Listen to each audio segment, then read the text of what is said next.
For the first probably 10 years of making music, all I really knew how to do was copy the artists that I liked. But I'm now 5 or 6 years into having figured out what it is that I want to say as an artist, my own sound, my own identity. And if you want to learn from my mistakes and save yourself 10 years of effort, then I highly recommend sticking around for this video, because I'm going to break down the process that I always use to push things into my own unique direction and make sure that everything I make is intentional, authentic, and unique.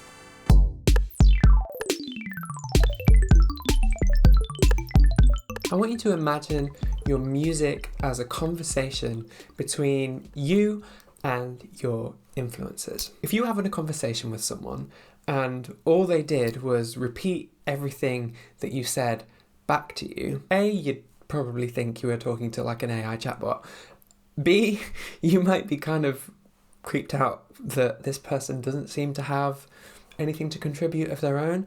And 3, you probably just wouldn't be enjoying the conversation very much, right? You clicked on this video because you want to have something that's uniquely yours to contribute to the musical conversation. And in order to do that, there's a few simple questions that you need to ask yourself whenever you're working on music to figure out if you're saying something that's valuable and meaningful and moves the conversation forward. Sometimes in a conversation it's important to give that context, right? To repeat something that you heard somewhere else or that somebody has just said to you in order to help you make your own point, right? Sometimes you have to say, okay, we've said A and we've established B, but now I can put those things together and say C, which is something that we haven't said yet. And your music works the same way. I'm not saying that you can never reference or take inspiration from what other artists are doing, what your influences have imprinted on you. What I'm saying is that your music should have something that comes from you in it, right? Some piece of you, some meaning that you're creating through your art. So to figure out where and how to put that into your music, all you have to do is follow these questions.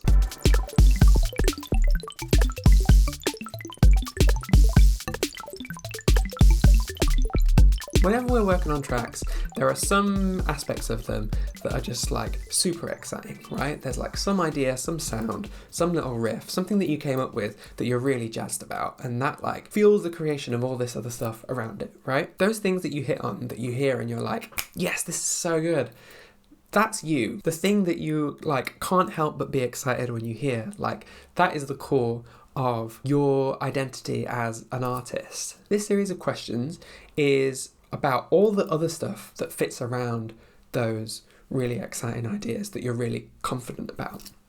The things that you're does this work? Is this right? That you might not have as much kind of inherent interest in. I want to encourage you to really put some thought and some attention and some care into the elements and the ideas that you put into your tracks. Because ideally, we want to get to the point where we can focus on any given part of the song that you're working on and be able to get really excited about it and to be really proud of it, right? We want everything to be the star of the show in its own way, or at the very least, giving a really strong supporting performance. For each of these elements, the first thing that I want you to ask yourself is, does this sound like something that someone else would do? And here I'm talking about other people that are in your style, your genre, your scene, your niche, your peers, your influences, stuff like that. If the element of your track is something that feels like you, something that feels like only you would do, then great.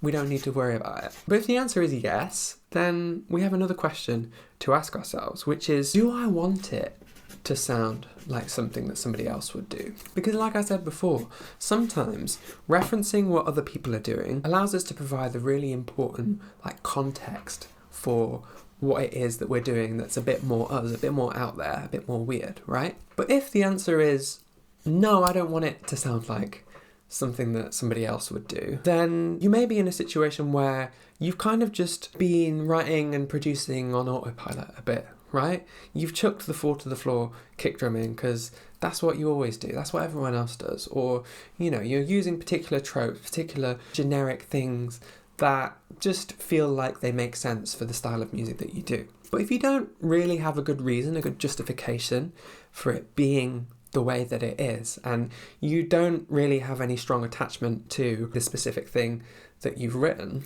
then let's think about it a bit more and go a step further. Because the third question, once we get there, is what can I change about this to pull it in a direction that feels more unique and more like me? Every aspect of your music that feels uninspiring is an opportunity for you to experiment and inject more of yourself into your track. It's an opportunity to innovate, to try something different to what everyone else always does. Because if what you want to do is like stand out or push yourself to be as creative as possible, then you can make a decent track by having one really standout element and then the rest of the tune just kind of is there supporting it. But you can make something really cool and unique if you give that same attention to every element of your track. I'm going to show you what I mean with a little example. Okay, so here we have a track that I have been working on lately, and it's all based around this wonky looking bizarre polyrhythm thing. I'll solo it for you so you can hear what it sounds like.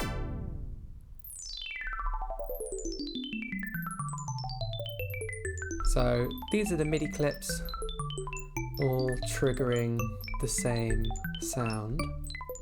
And this is like the aspect of this song that I'm super duper excited about. This is the thing where I'm like, yeah, this is it, this is me.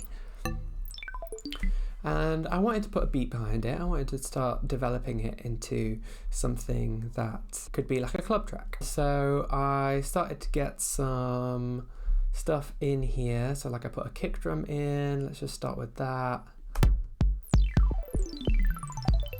And there's a little sub bass in there. And then we come across this sample set. So this is what the samples sounded like when I first brought them in.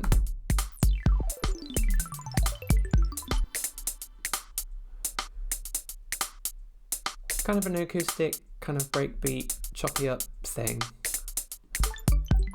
And like, the groove works, right? It sounds cool.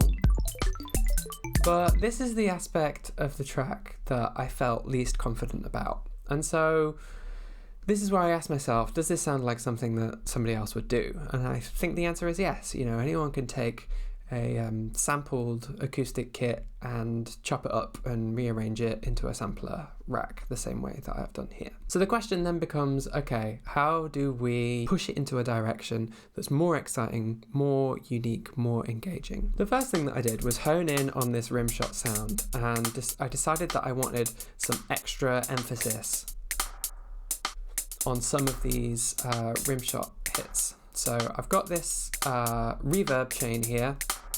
This is just one of the standard presets, and this slice, I think it's number 4, is the only one that is sending to this reverb chain. Great, so far so good.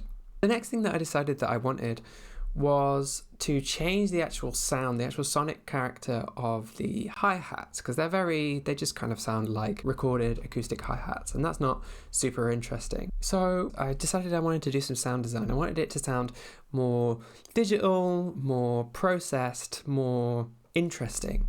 And I'm using this spectral resonator device because I think it gives a cool, really metallic, interesting sound. And I've set all of the hi-hat slices to output through this spectral resonator.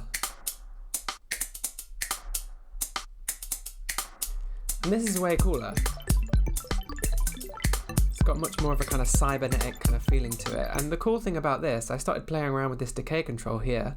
I set it to this macro, and now I can kind of play around. There's some dynamics to this sound that there weren't before, right? Before it was just a static, chopped acoustic hi-hat, whereas now I've got control over this parameter here, whether I want it a short decay or a longer decay. And then finally, the last element that I added to this part of the track was I've decided that this kind of sounded a little bit thin, and I wanted it to take up more space in the mix. So I set up a effects send for all of these different slices, come to this vocoder. And this is just doing some kind of broad-ish band noise. And the cool thing about the vocoder is that it also has a release control, right? So we can use the same macro to control the release time on the vocoder and on the spectral resonator. And when we add all of that stuff together, there's this much more unique character that's going on now if you compare it to what we had before. So if I stick the automation back on that I had in this section of the song, I've now got this like really long build up. We've got the drums going, we've got the polyrhythm keys happening. If I open up the automation, this whole drop here now works because of this thing that I kind of happened across while I was trying to complexify this individual sound and make it to something that sounds more like me, more unique.